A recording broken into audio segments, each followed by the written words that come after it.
Well, hello, ladies and gents, as I take that from the one and only Dan Vespers when he opens Fantasy NBA Today.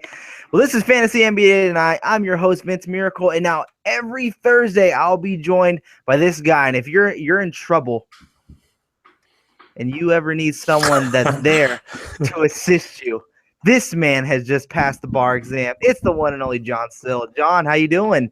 Doing great. How's everybody else doing out there tonight? I don't know how everybody else is doing. Our No, I viewers are guess you starting can't to come really up a answer little for bit. them. But what I will say, John, is that I am doing great. And on top of that, sponsored by and my always rock starring drink.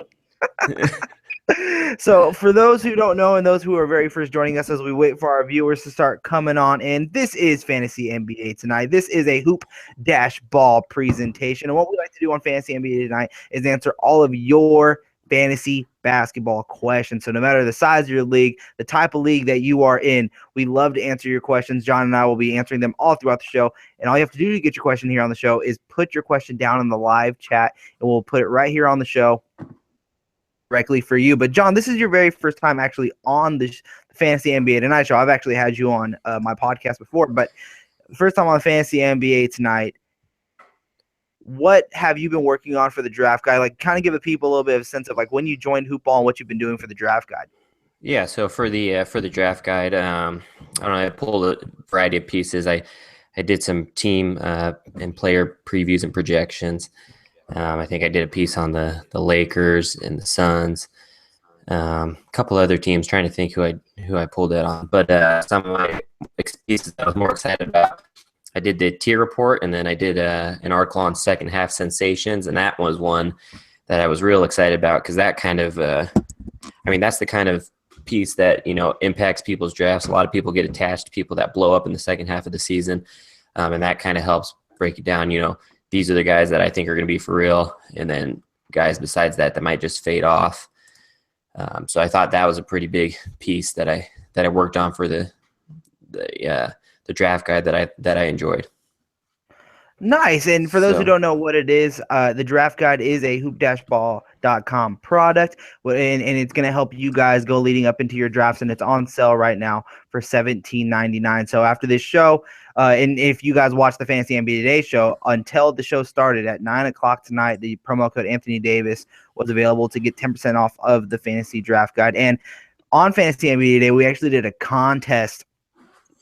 Tweeted that tweet that said we are live with Dan Vespers and I. We actually put all of those names into a drawing if you retweeted it, and we announced our winner. So if you haven't seen it on Twitter yet, but you're watching the show, to our winners, Nahan, _Nahan, and at the Real Rivers, you have won 2 premium subscriptions to continue getting Fantasy NBA Tonight live throughout the entire regular season, because once the first week of the NBA season is over, Fantasy NBA Tonight Live becomes a premium product only. So you can only get these Q&A sessions at nighttime with whoever it may be. On Thursday nights, it'd be me and John, of course, to answer all of your fantasy basketball questions. So if you guys definitely want to go reach out and go get onto that premium subscription as soon as possible, especially the season, the price starts going up. Right now, I do believe it's at $19.99, and then after the first week of the season, it bumps up to $29.99. And yeah, we may have some promo codes during the regular season on Fantasy NBA Today, but get it while it's hot, get it while it's cheap at that $19.99 process, because there's so much in-season product that's going to be in there that you're going to want to have. So go at hoop-ball.com on the URLs there, while you're listening to the show. Open up another page and go purchase that premium subscription. But while I've been talking, there's questions that are rolling in, and I don't want to miss a single one, John. So let's get right into it. All right. It says, question, man, exclamation point. If you have the 34th pick, the 38th pick, the 40th, the 41st, the 43rd, 95th, and a head-to-head 20 league, who will you pick or what theme? I got this pick through trades. So that's kind of a big question, but if you have the 34th, the 38th, the 40th, 41st, 43rd, and 95th pick in a head-to-head 20-team league, who are some guys you're targeting over there, John? So in most leagues, I guess that puts you around the third round, but this guy's in the 20 team. So that's a pretty big league. So I'm thinking around that range, you're looking at maybe like Kevin Love and Carmelo. Those are a couple of names. If depending on what kind of stats you're going for. This is head to head, so especially a big league like that, you're just going to want to narrow down onto your 5 categories and just kind of run with that. I don't think you want to spread your stats too thin in a league that big. So depending on who you took in the first, you got options around there. I don't know. Eric Bledsoe could have a bounce back year, come back from his injury. Isaiah Thomas is a pretty big name that I like. And then you got some good value guys there. Maybe Tobias Harris or even Ricky Rubio or Gorgie Dieng are some guys that I like. Yeah, one of the guys that I'm looking at, as soon as you told me that pick, well, you actually already mentioned them, and that's Isaiah Thomas and Eric Bledsoe in that 30 range, because not steals, assists. I mean, he does a little bit of everything for you. And then Isaiah Thomas, I think, because Al Horford is there, a lot of people are talking down about him, like, oh, he's going to have a little bit of his stats are going to come down a little bit. And, there has been rumors that what's Boston going to do with Isaiah Thomas? And, I think that's being a little bit overblown a little bit. Isaiah Thomas is one of the best in the pick and rolls. He knows how to play with the big man because of his time in Sacramento. So, worried about Isaiah Thomas's stats or anything like that. So I think those are 2 guys that you're there. He also followed up that question with, what are your thoughts on Marc Gasol, and is he good in the 40th rounds for him to pick him up? In the around the 40th pick? Yeah. Yeah, I mean, like I said, if this is a head-to-head league, it really depends what stats you're going for. So, I mean, I've always been a big fan of Marc Gasol, and I know he suffered an injury last year, but I think as long as, if you want a big that, I mean, he can rack up assists. Like, he kind of has elite level assists for a center. So if you need assists, he's a great guy to grab. You're talking about, he gets decent points, good rebounds, good assists. I mean, and then he adds defensive stats. So you really can't go wrong with Marc Gasol. I mean, he is getting older. So there's always risk involved as you get older guys, but he's still at an age that I think he's relatively safe. Around 40th pick, I don't know if I'd take him there. I might wait a little bit longer, but in a 20-team league, you might not be able to wait that long. So, but I feel like you should have better options around the 40th pick than Marc Gasol if you're going for a low risk kind of situation. So who can be a 40th pick? I think Marc Gasol is definitely an option. Let me ask you this: out of the Gasol brothers, who do you choose, Mark or Powell? Oh, that's tough. I guess it goes back to team build again, but I mean, last year Powell was more valuable as far as from a roto standpoint. I don't see him really losing value in San Antonio. I mean, I think a similar situation than what he played in last year. I don't know. I mean, besides being rested, I really don't see his value dropping much. Guy that you can possibly get there at that 40th pick as well.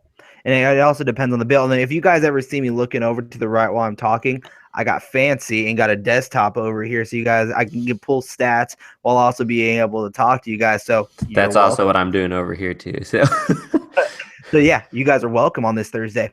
But I think a guy that can potentially fall to that 40th pick is a guy like Brook Lopez, and that's a bit of a risk. But you're also taking a risk with a guy like Marc Gasol. But Brook Lopez is going to have the ball in his hands quite a bit.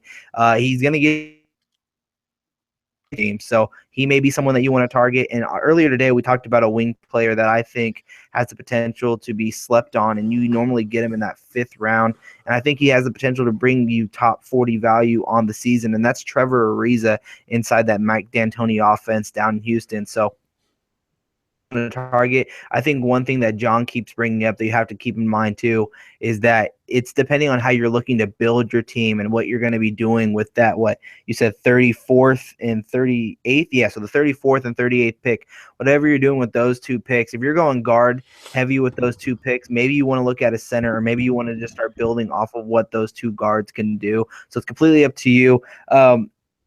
Sungjit Singh says, how on earth are these guys supposed to answer that question? Well, Miguel, thank you for your question. I hope we answered it to the best of our abilities because, yeah.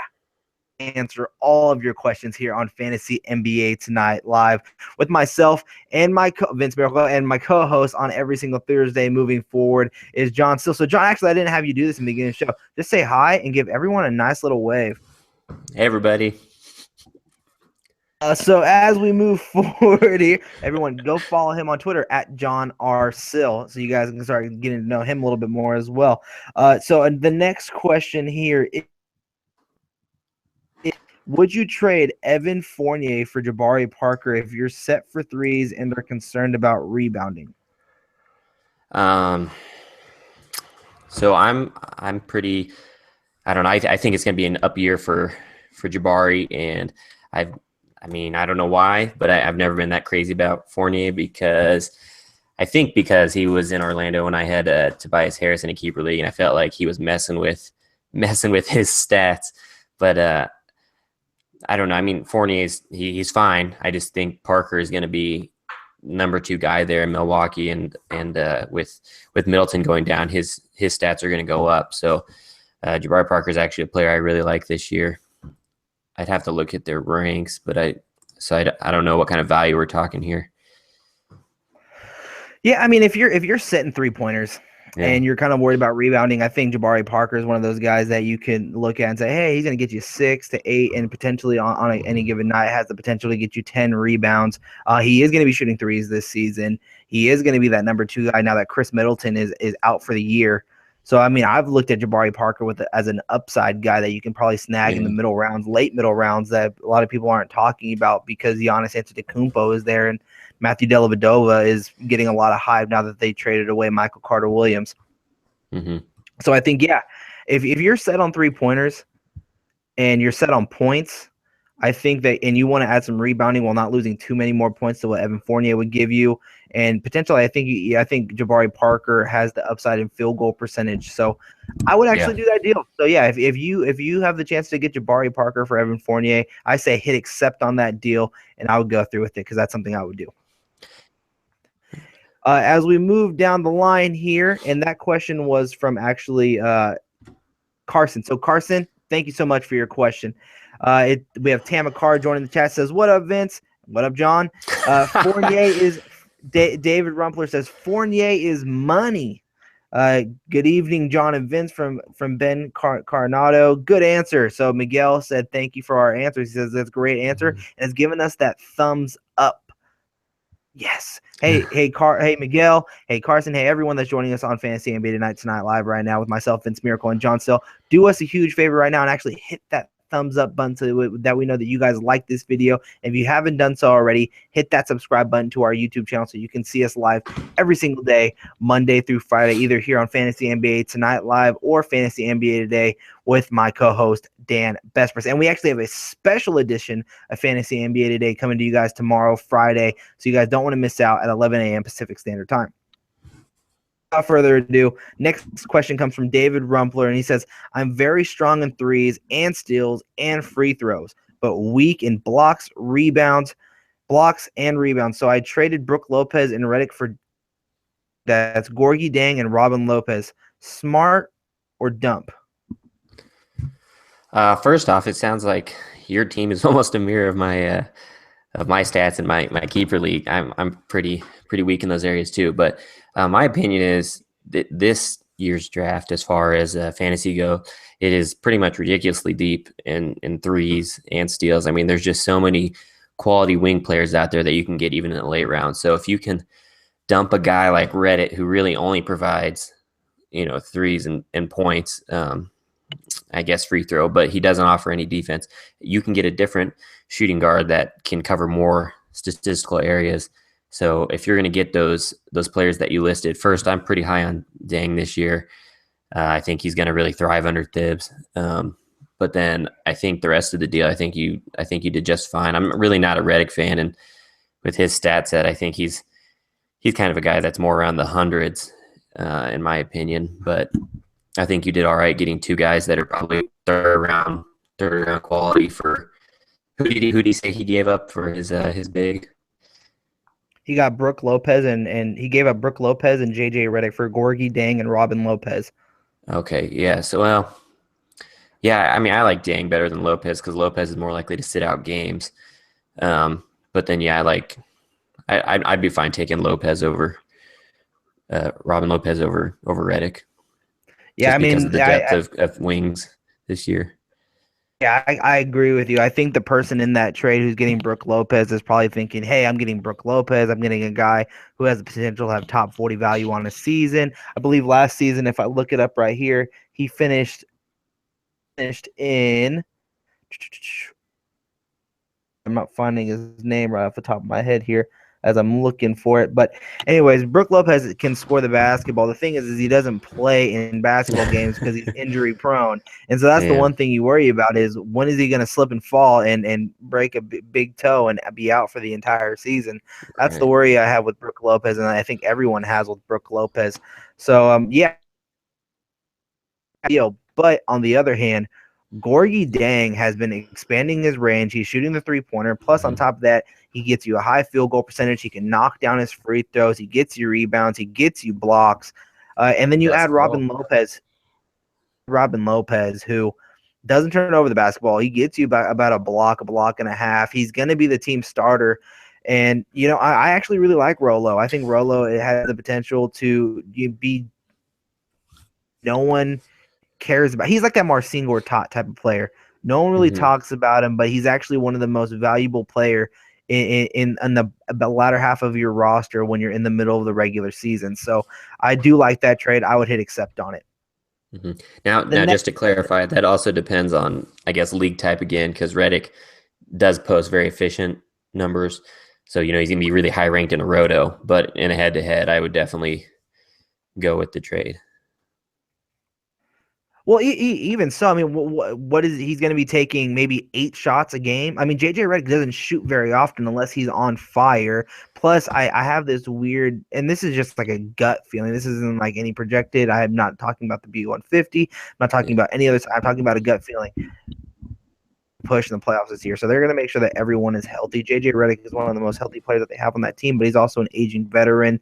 Um, and Austin Rivers is starting to emerge as a strong, two guard off that bench. They may be able to start playing around with that a little bit, but I still think Robin Lopez, he's an efficient player. He's also a big man that can knock down free throws. He can get you, 10, 12, maybe on a good night, 14 to 16 points while getting you 8 to 10 rebounds every single night with adding that block and a half a game. And he doesn't turn over the basketball. So I actually really like that deal.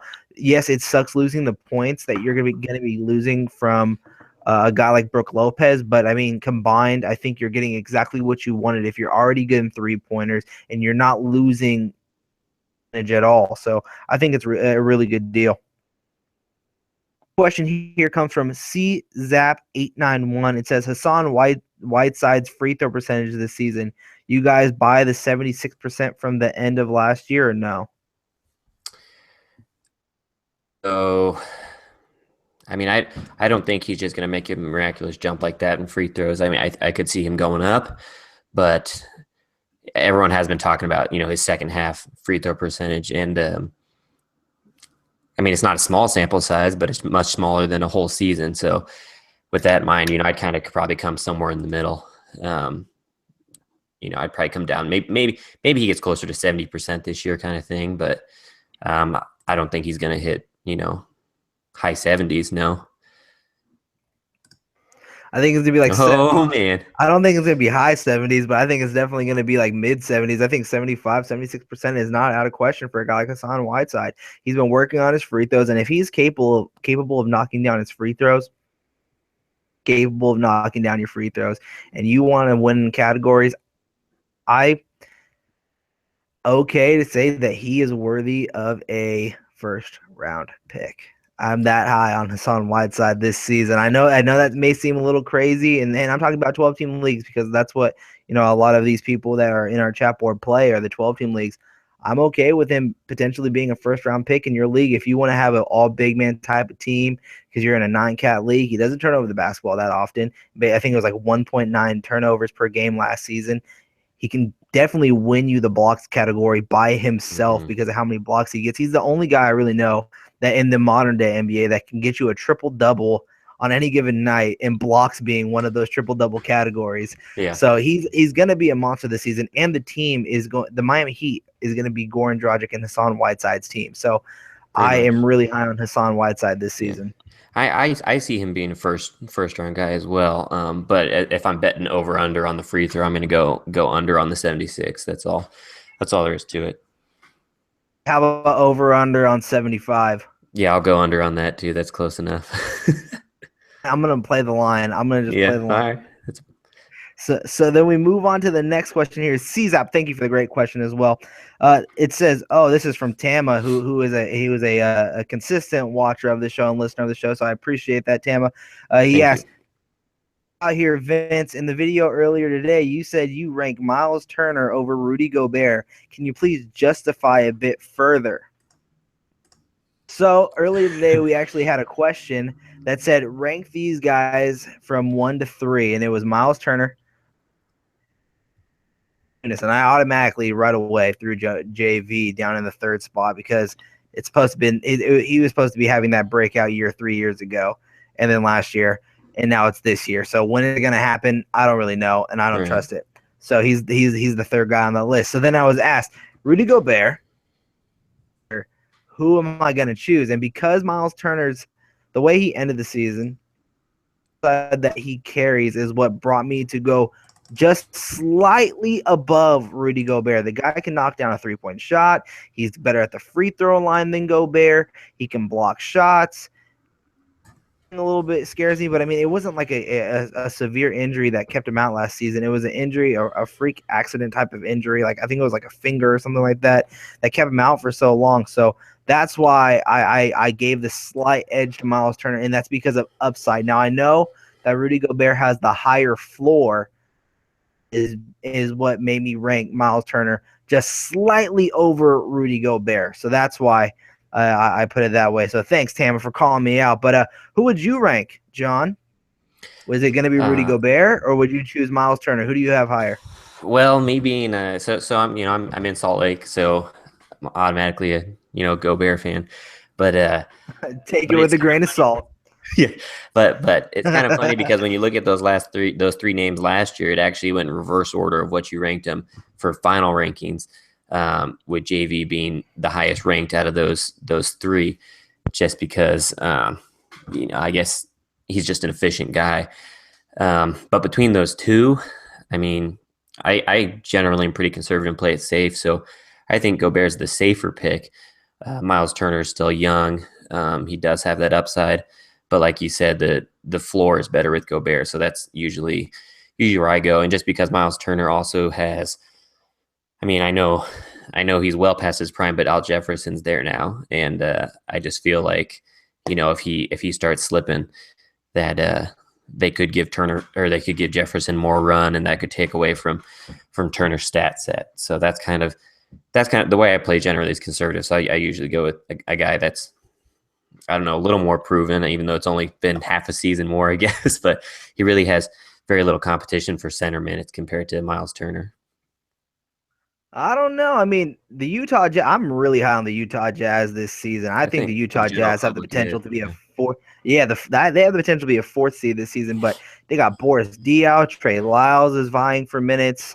They have, what's his name, Withy. Withy's actually a really good basketball player, and I think he fit well when Gobert was out. So I mean, there is people going to be competing for that center position. And yes, I lowered down the broadband of my channel, guys. You guys don't need to see this gorgeous face all the time. I'd rather you guys be able to hear it clearly, because it looks like I'm watching the chat and I'm watching the video a little bit to see how our lag is going, and I'm lagging the most. So hopefully by me bringing down the broadband, you guys can hear me a lot clearer. You don't need to see this gorgeous mug on your computer. Sorry, ladies. All right, so I hope that answered your question, Tam. As we move on to the next one here, it says, digging deep here. Am I crazy to think JaVale McGee is ownable in 9-cat head-to-head 12 team? Also, what are your thoughts on John Henson? JaVale McGee. Okay. Is he going to be ownable? 12 team? 12 team 9-cat. Assuming standard roster size, no, I'm not touching that guy. I mean, he hasn't been ownable in what, like 10 years almost. I don't know how long ago it was, but the guy is a complete knucklehead, and he really isn't in line for. I mean, I just don't see him as there's got to be other guys with more upside, more value, just pretty much anywhere in the draft besides McGee. Henson, I'm a little more optimistic about him, but I'm not going to draft him. I won't pull the trigger on a guy like him until minutes open up or Monroe gets traded or something like that. Henson's just a super efficient guy for the minutes he plays, but like I said, there's got to be better options in your draft unless you're drafting a roster of 20 guys or something. I've said it before, and I'll say it again. Free John Henson. He needs to be free. Get Greg Monroe out of there. Yeah. Jason Kidd, I'm talking to you once again. I'm looking dead in the camera at you, Jason Kidd. I know you can barely see this gorgeous face, but I'm looking right at you. And start John Henson. He's the man. He can block shots. He's efficient. I love John Henson. He's one of my favorite players. And JaVale McGee, 12 team, 9 cat.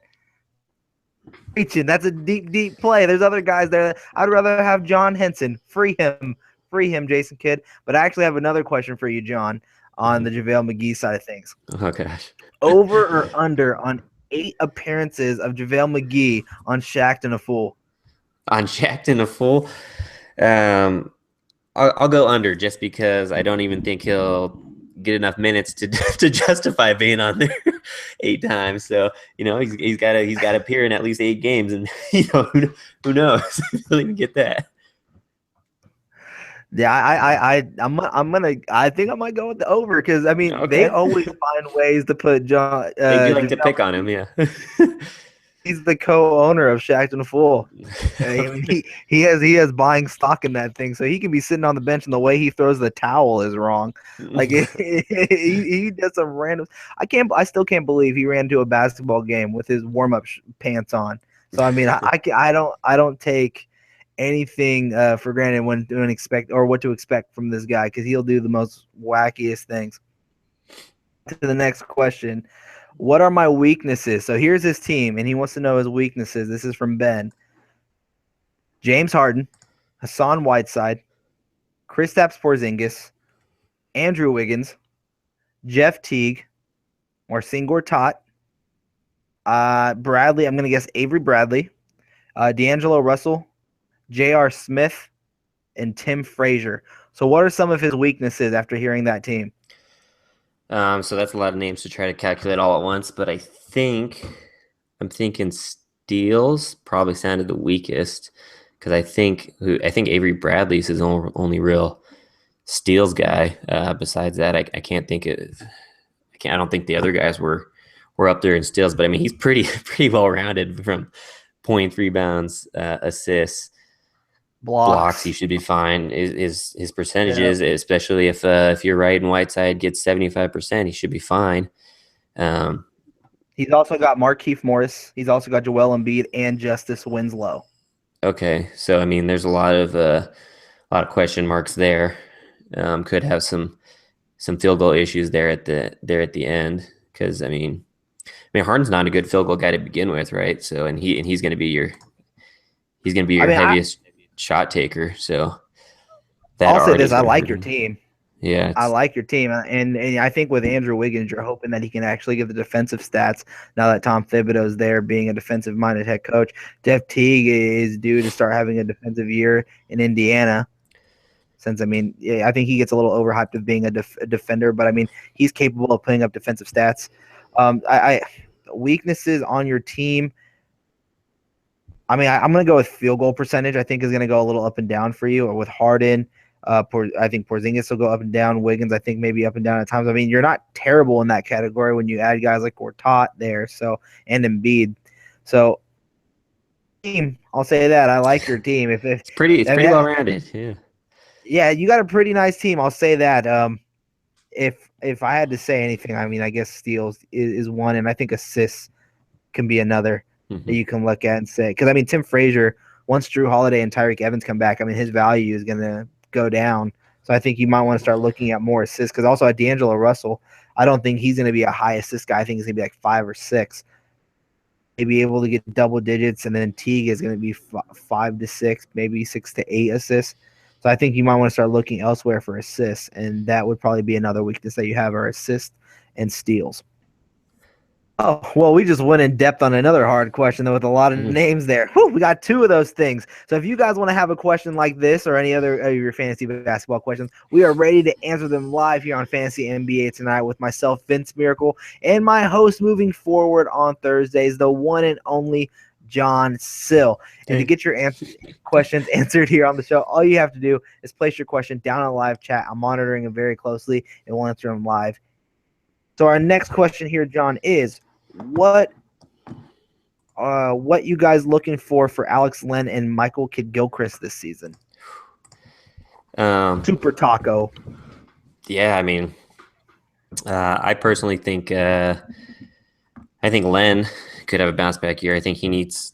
I mean, I'd like to see him back in regular minutes. I'm a Suns fan, so you know that I'm all about them just building for the future. Because yeah, I mean, what's the point of playing Tyson Chandler? Quite honestly, I mean, he's not going to do anything for him. They're not a playoff team, so he's kind of just wasting developmental minutes. Alex Len does have health issues, though, so I mean, I get that. But I'm actually expecting Len to have a much better year than last year. I think he'll kind of figure it out and get back to doing what he was doing a couple seasons ago, at least as a bare minimum. Kidd-Gilchrist, though, really haven't scouted the guy much, to be honest. I rostered him for a little bit last season, and then he got hurt, so I kind of just ignored him since then. I think a guy like Alex Len, you're looking at him and you're saying, hey, I think he's gonna start falling into the camp of Jonas Valanciunas. Like, oh, this could be the year he breaks out. Oh, this could be the year he breaks out. And he just hasn't shown the consistency to be that breakout player, kind of like Jonas Valanciunas. He's never shown the consistency or last 3 years where he's going to have that breakout year to where he's going to be that type of player. Yeah, you're right. Injuries have gotten in the way, and then Tyson Chandler being there, taking the starting role from him has gotten in the way. But, you know, trust him. So what do I expect from him? I expect from him to at least play basketball and at least see an uptick in his numbers a little bit. But I mean, for me personally, I'm not really drafting him. The 130s, you know, I mean, that's kind of one of those things where it's just, you're just looking for value at that round. And I think he's always going to be injury prone. He's never going to be a healthy guy. So yeah, I don't think he'll ever break out like what you're saying. I don't think he'll even reach JV level, but you know, he could do better than 130, I think. So. Yeah, he's going to be a late round flyer type of guy. Like if you need a big man at the end of your draft and you still see him available, I mean, yeah, go ahead, pick him up, because I think there's a little bit of an upside there. But I'm not fully sold on a guy like Alex Len. And as for Michael Kidd-Gilchrist, again too, you know what I mean? Like he's also another injury prone player. He's a defensive guy. You don't expect too much offense from him. He still isn't that great at the free throw line. He's not going to knock down 3-pointers. He doesn't really get you points. So really you're only getting him for the defensive stats, and that's he's only not even good at that either. Exactly. So I mean, and it's only when he's actually playing. So I'm not that high or sold on a guy like Michael Kidd-Gilchrist or Alex Len. So those are my expectations for those guys. Move on to the next question from Suck Jeet again. Thank you again for watching the show, and thank you for your questions. Says Terrence Jones looks incredible, and sure, it's just preseason, but the minutes and potential is absolutely there. Is he worth a little more than a last round flyer? It really depends how many how many spots you have, how many rounds your draft goes. But you know, if you're looking at maybe like 15 rounds or something like that, I could see you taking him near the end. I think he's got high enough upside for that. You know, kind of gets into it maybe in the 13th. I probably wouldn't go above that, though. Even that'd be kind of risky for me. So I'd probably take a wait and see approach with him as far as when the season starts. I'll say this: I've moved him from being a last round flyer to a late round flyer. Okay. If he gets the minutes, he's a stretch four that can knock down the three. He blocks shots. He can't hit free throws, but I mean, he's a good basketball player, and I think he's a nice fit next to Anthony Davis. But okay, go Chris, like Alex Len, health issues, yeah. He's Never 1 blows minute up. away from hurting a shoulder, rolling an ankle, hurting a finger, doing something. So that's the biggest concern with Terrence Jones. Yes, the potential is there. He can provide middle round value for a guy for what he can do in his abilities on the floor, but just a matter of time until you see him on the do not play injury report. So that's my biggest problem with a guy like Terrence Jones. But thank you for your question. Says Ben Simmons just got dropped in my 12-man league. Worth the stash this year? Would you drop Mirza Teletovic? Unless it's a keeper league, I wouldn't touch Simmons this year. I think he's sitting out the entire season, and I think even if you do want him and he comes back, I think you got plenty of time to. I mean, there's no point in holding him till March or whatever just to see if he's going to play. You might as well rack up stats from Mirza and Teletovic and see how that goes. And he's always a guy you can drop too if you need to get somebody else on the waiver wire. So no, I wouldn't pick up Simmons until the end, or if it's a keeper league, even then you'd have to play it smart. If it's a dynasty league and he just got dropped, I say, yeah, go for it. If it's a dynasty league. Right.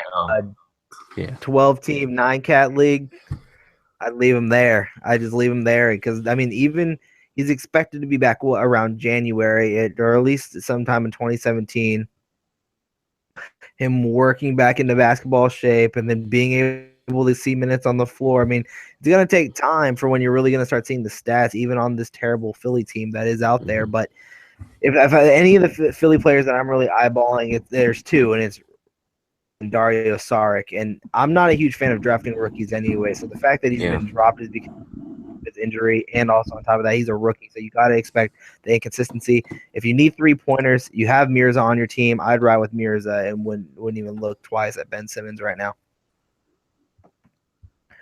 All right, so our next question says, where do you take Frazier this year? Could be a difference maker if Drew ends up being out longer than we think. Feel about Josh Richardson as a late round flyer? Yeah, Frazier, I think you could take near the end of your draft. I think that's a perfectly fine move. He's a good handcuff because it just seems like a lot of these Pelicans they don't know how to stay healthy, those guards. So I have no problem taking Frazier. As far as Richardson goes, yeah, I think he's more than a late round flyer. I mean, he was very valuable near the end of last year, and I believe he's in line to be the starting shooting guard, possibly, right? Am I right, Vince, or am I off on that? He's gonna. I think once he returns, he has the chance to win his starting job back. I don't see why Miami wouldn't play him. He plays defense. Yeah. He was a nice surprise at the end of the year. I actually had him on one of my teams. I still lost that league, but I have him on one of my teams, and he was a nice addition at the end of the year. So I think he can definitely be looked at as a last round flyer, being his injury. And I believe there was a report coming out of the Miami Herald that he's optimistic that he can return his actual date and that he's not ruling out the season opener. So if you can snag him out in the last round, I think that would be a nice pick for your team. But again, there's it's going to be. We just know that he's going to be out for at least the beginning of the year with the optimistic chance that he returns by the season opener. But you also have to know that players are more optimistic than what the team is, and you got to take everything they say with a little bit of a grain of salt. We move on to the next question here, and it says Vince and John and that was from Ben. So Thanks, I want to Ben. remind everyone. I want to thank everyone for watching the show. I remind you guys that this is Fantasy NBA Tonight Live and is a hoop-ball.com presentation. I'm your host, Vince Miracle, and joining me now every Thursday on this show will be the one and only lawyer, Sill. And if what we like to do on the show is answer all of your fantasy basketball questions. So no matter the size of your league or what type of league you're in, we're here and we are ready to answer all of your fantasy basketball questions. And to get your questions here on the show, just ask it there in the live chat. I'm monitoring it very closely.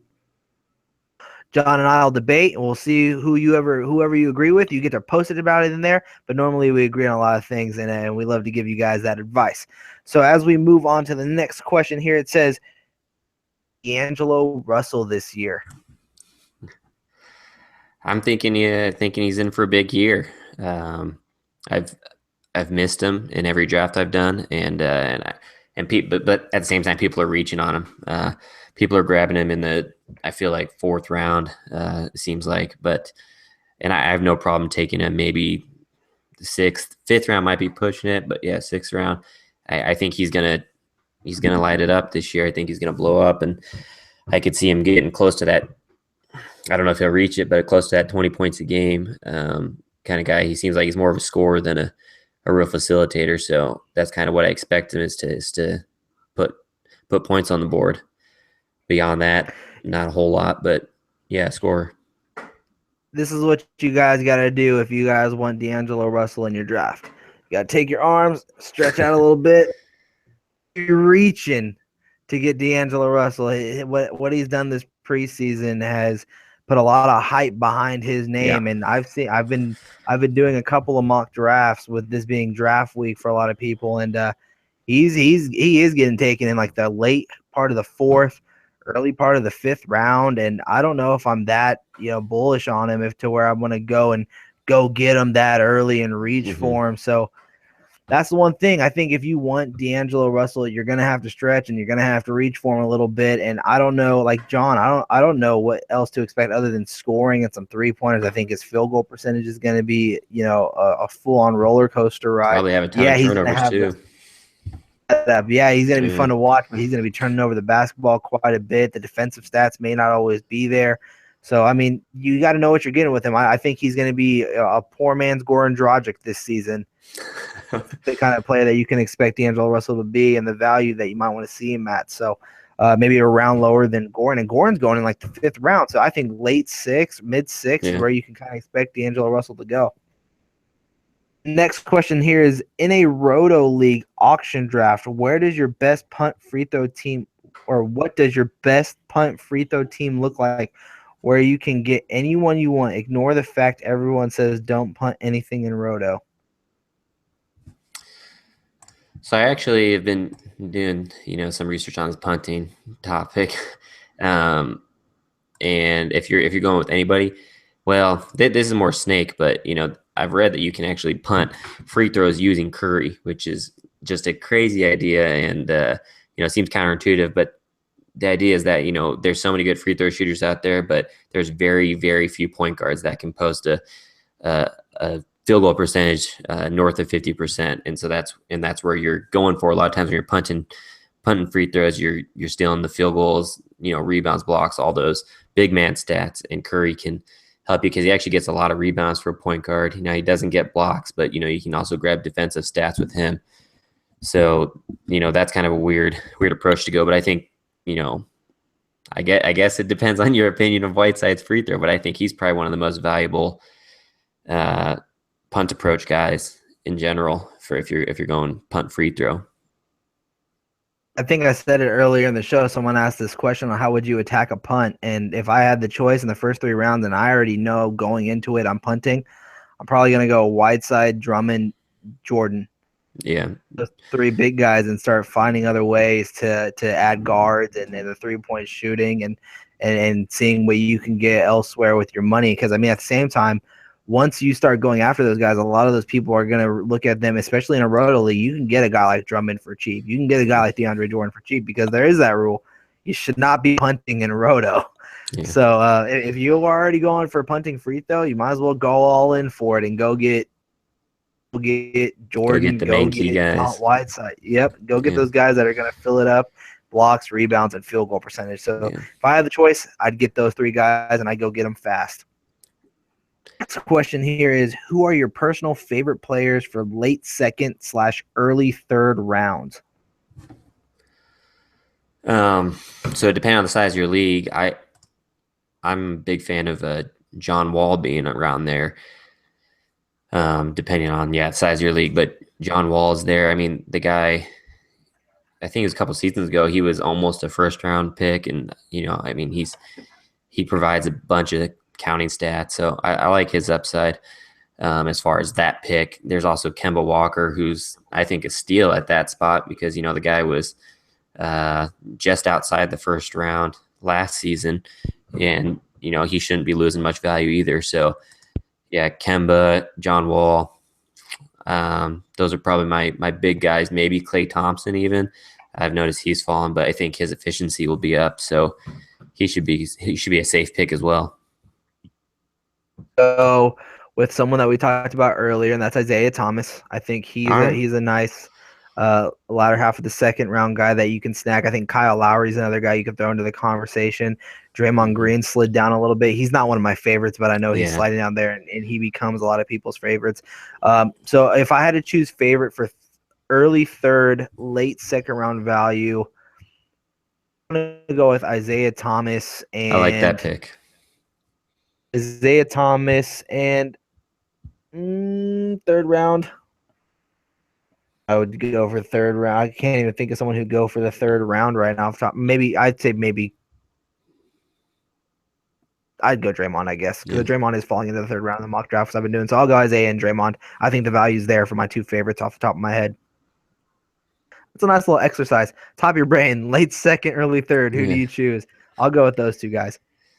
Right. Next question here is this is from Miguel, and I think this is back to the D'Angelo Russell. He says, do you think he has the upside to be a top 25, top 30 player this year for D'Angelo? So do you think he has that upside, just to answer that question real quick? No, I'm not putting him in top 25. Like I said, he's going to be a mixed bag.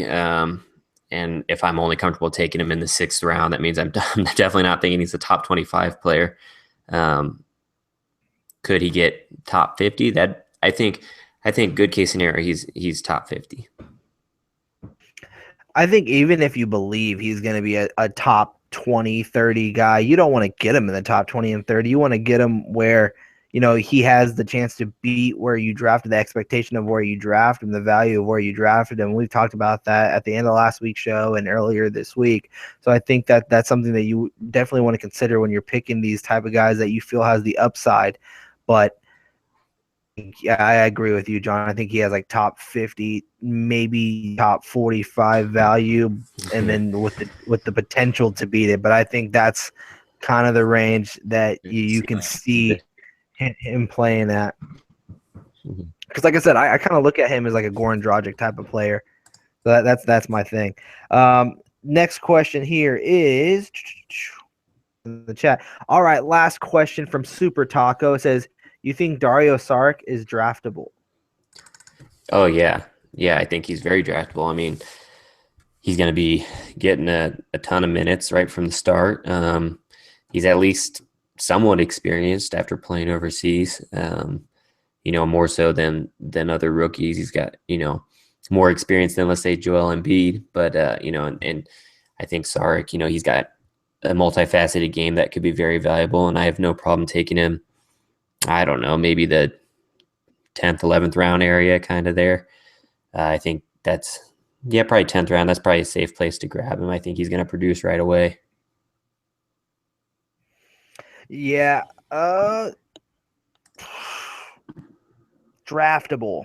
That's easy, yes. But how early do you draft him, I think, is the question, because there's a lot of hype behind his name. I know that the show a couple times was like, what are your thoughts on Dario? And one of the guys who was on the show when we first started it last week, AB, just said he wouldn't reveal it. Pretty high on him on my ranking, so I'll leave it at that. I don't know necessarily what round you want to get him or when he'll be available, but like D'Angelo, there's a lot of hype around his name now that Ben Simmons is gone, and I have Dario as my favorite to win Rookie of the Year this year. So where do you get him? It's going to be in the late rounds, but how early do you want to pick him, I think, is a little bit of a question mark. And I'll just say that AB likes him. And the creator of hoop-ball.com and the maker of the B150, Dario is one of his highly ranked players in the B150. So that's something you may want to consider. And speaking of the B150 and the draft guide and hoop-ball.com, this is Fantasy NBA Tonight Live with me, Vince Miracle, and my Thursday co-host, John Sill. And all you guys, chat, I want to say thank you for joining us tonight. We're running short on time a little bit.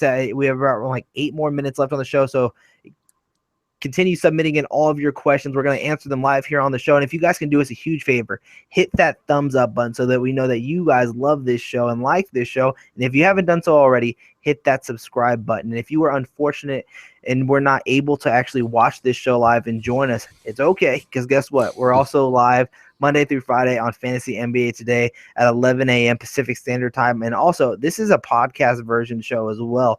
We actually have a podcast channel, the Cause and Brew Show. Unfortunately, it's under that channel name, but we're under that channel name. It will be changed very soon. And all of the podcasts, whether it be Fantasy NBA Today, Fantasy NBA Tonight, they're all on that channel. All you have to do is go hit subscribe, and hey, while you're there, leave us a rating so we know that you guys like this show. So we have a few more questions here. Continue submitting in all of your questions before the time ends. We're ending the show at 10 p.m. tonight, Pacific Standard Time as well on that.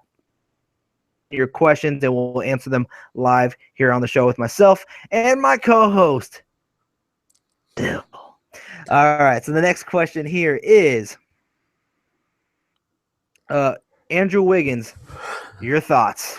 That's simple. Yeah. Andrew Wiggins, man, your thoughts. So I hate to say it. So I'm a University of Kansas grad. So I'm a Wiggins fan. Or I was, a lot of hype about him coming into college. All right, hold on. I got to interrupt you right there. So does that mean you're a fan of Ben McLemore? Yeah, I like the guy. Yeah. any Kansas guy has my support. Like literally any Kansas guy. But I continue. I'm sorry I interrupted you. So Wiggins, he's ranked most pre-rankings I'm seeing in the 40s. Well, I like the guy, and everyone's saying he's due, he's ready to blow up. When I look at his stat set and I look at the fact that I'm pretty sure he's never finished in the top 100 since he's been in the league. Because of that, I'm not drafting him. I'm not drafting him in the 4th round where you have to get him. In my mind, all he does is offer points, really very little outside of that. And I feel like points can be grabbed just about anywhere else. And there's so many guys that your first, second round guys are even going to give you more points than him and offer more. You can get other guys around his range, DeMar DeRozan, and he's going to offer more than just the points. He's going to get, some rebounds, assists, steals, stuff like that. And I just like him better than Wiggins. From a fantasy standpoint, I do like Wiggins a lot, and I really hope he succeeds because he's carrying the Kansas name. But I'm not drafting him in fantasy until he can prove he can hold that mid-round value. Yeah, so I'm looking at it here. Last year, Andrew Wiggins finished outside the top 75 and was ranked 78th in 9-cat leagues last year. So if you're in a 9-cat league, that's something that you want to expect. The points are going to be there, the 20.7 points. He doesn't even average a three-pointer a game at 0.7 per game last season. The rebounding numbers definitely need to go up at 3.6. The assists are just 2. He only got you a steal and a half a block, shooting 45%. 6% from the free throw line. The only thing I will say, though, is that throw line quite a bit, and that's something that you want to see from Tugar. I think he's, we were comparing young player to older player earlier with D'Angelo Russell. I'm going to do it again, and you brought up the player I like to compare him to, and that is DeMar DeRozan. I think he's kind of the younger DeMar DeRozan.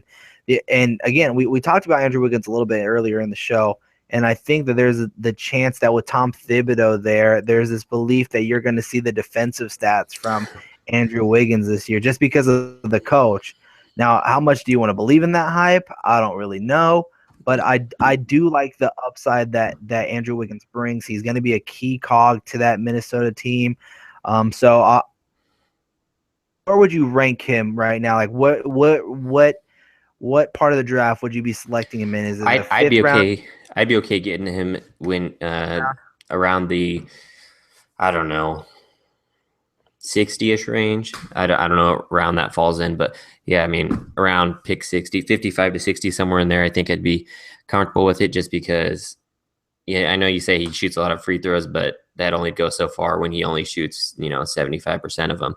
So it's kind of counterintuitive if you're going for free throws when, he's one of your heavier guys and he doesn't hit him at that high of a rate. And then, he can get you a steal a game. That might go up. That'd be great if that goes up. But he's still lacking in rebounds and assists. I guess for his position, a couple assists a game isn't bad, but 3.5 rebounds a game for a guy that's, he's very tall, very long, and he does not get rebounds. So that's not great. And 3-point shooting isn't quite there either. So, he just has too many shortcomings for me to take in the 40s when there's other guys there that fill the stat sheet a little bit better or have a little more upside in my mind, or they're safer at least. Maybe not upside, but they're safer. I think we're kind of on the same mindset with it. I'm looking at it here. I probably look in mid 5th round, early 6th is kind of where I take him. Is that And where that's 55-60 is?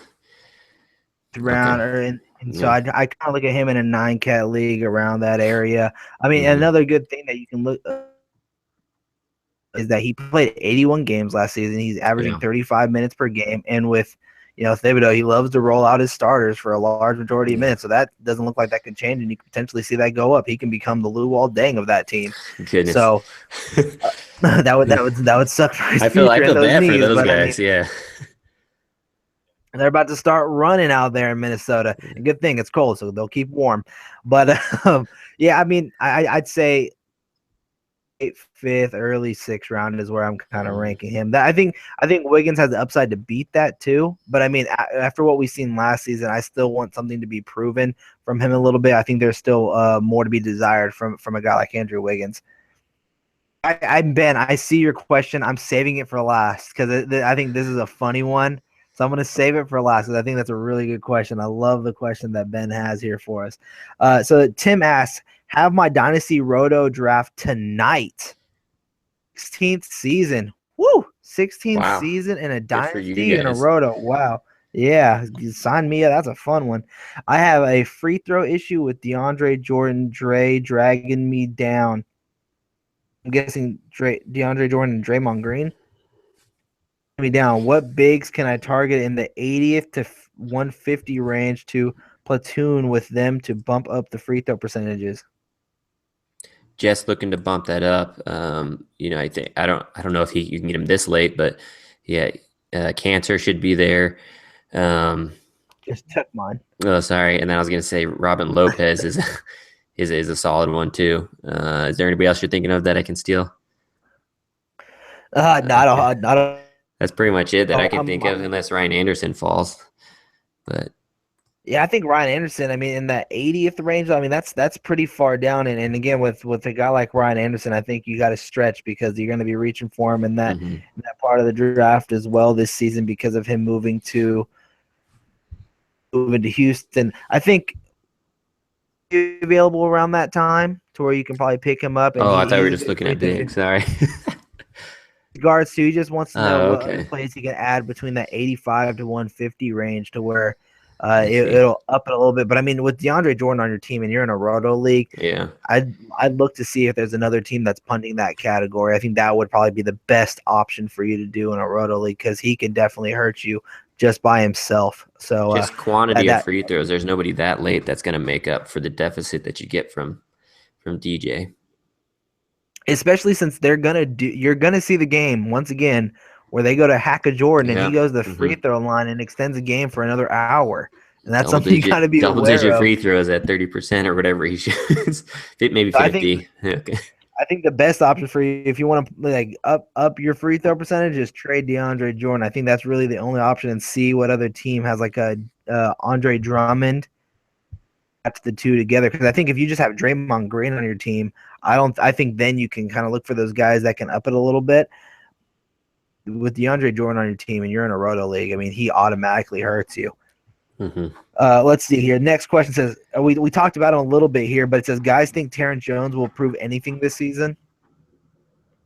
Prove anything? That's a pretty broad statement. I mean, yeah, he could prove that he can fit on that team and that he can play substantial minutes again. But I mean, I'm still not going to draft him. That's all there is to it. I think there's two things he can prove. I think there's two things he can prove. I think one, he can prove that he is worthy of drafting, and that's one thing that would be nice to have, that you're going to probably get him in the late rounds as a late round flyer and hope that he stays healthy. And I'm not going to say he's going to stay healthy, but I'm going to say that, look, he was able to be a nice asset to my team, or he's going to prove to be just an injury-prone player. That's all he's going to prove, and he's going to be on and off the waivers. He's going to be a waiver guy because you never know when that next injury is going to hit. So he's either going to prove that he was a nice asset, or he's going to prove that he's injury-prone. And I think that's all you can really expect from a guy like Terrence Jones of the season.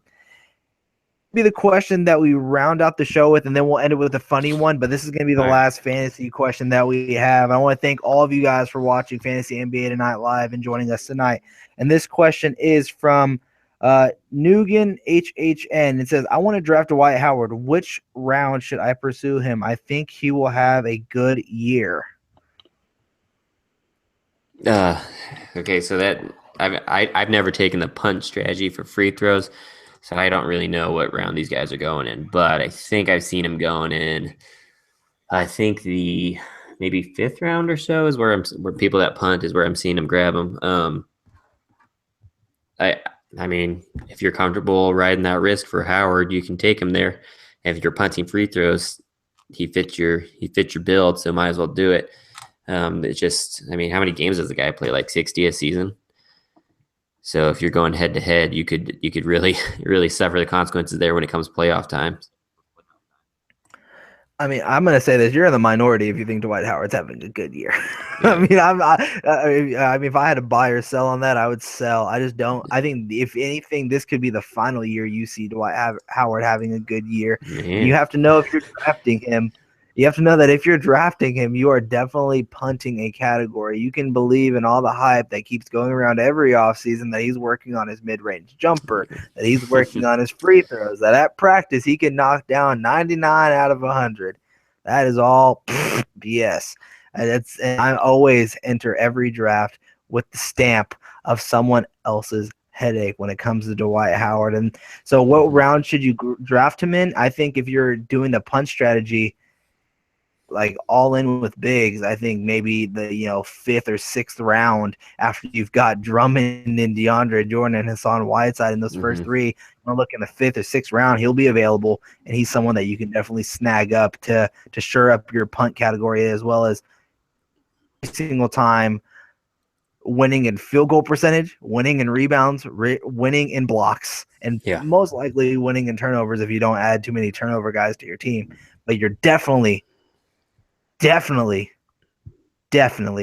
losing in free throw percentage. I think that is without question. Just to kind of let the people know what they're saying, you have Miguel saying, thanks for the answers today, man. You have Tim Perkins says, I can get Ryan Anderson, Cantor, and Lopez. Thanks, guys. We'll have a look. There you go. I have Steph, Hayward, and Booker, so it's not as lost cause repunting. Cheers, guys. And then Tom says, appreciate it, guys. So I want to thank every single one of you guys again for joining us on Fantasy NBA Tonight Live with myself, Vince Miracle, and my co-host, John Sill. If you guys can do us a huge favor, before you guys go, hit that thumbs up button and hit subscribe to this YouTube channel as we round out the show with a very funny question. So I'm going to ask the question, John. You got to respond with your answer and also let the fans out there know where they can find you online. And this question comes from a strong fan of the show, a consistent listener. It says, do you guys have any pre-draft rituals? Pre-draft rituals. I wouldn't say rituals, but I tried something new this year. I can tell you that much. I made a big pot of chili, and because I was starving, so I was looking forward to eating that. And then all the stress from my keeper league draft, I could barely even touch the thing. So that's something. If you guys are thinking about pre-draft rituals, I wouldn't advise cooking and planning on eating a lot afterwards. If you have any stress like me, it doesn't go over well. So. Where can the fans find you online, John? Oh yeah, sorry about that. So if you want to find me online, if you want to see this ugly mug, as Vince calls it, you can get me on Twitter, and the handle is at John R. Sill. That's JOHN, the letter R, last name Sill, S like Saturday, ILL. Or if you guys ever need a business attorney, hit him up. A lot of free advertising from Vince. Tell you what. You're welcome. You're welcome. Yeah. That's what we like to do on this Thursday show. Support the hoop-ball.com crew. You guys can follow me on all social media platforms of at VM Center. And Ben, to answer your question, do I have a pre-draft ritual? Yes. All right. And it's embarrassing. And it's funny, but I'm going to tell it anyways. I get giddy. I start shaking. I do like the truffle shuffle because I'm kind of chunky, as you guys can see by this beautiful, gorgeous, chunky face. And I run around my house saying, "It's draft time!" It's like a little kid at Christmas. Like you've been waiting for this day to come. It's over in like an hour or two, and then you have your team. You have your present. So for me, draft day is like a Christmas day. It's like Santa has just come. So that is my pre-draft ritual. I get all giddy, do like a truffle shuffle, standing in one place. Then I run around the entire house and saying, "It's draft time." That is my ritual. Follow him at John R. Sill on Twitter, myself at VM Center on Twitter, the site at Hoopball Tweets, bookmark the site at hoop-ball.com. Go get the draft guide, become a premium member.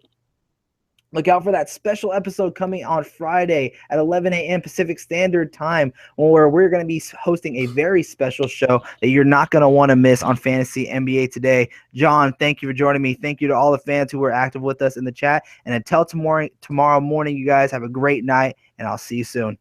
All right.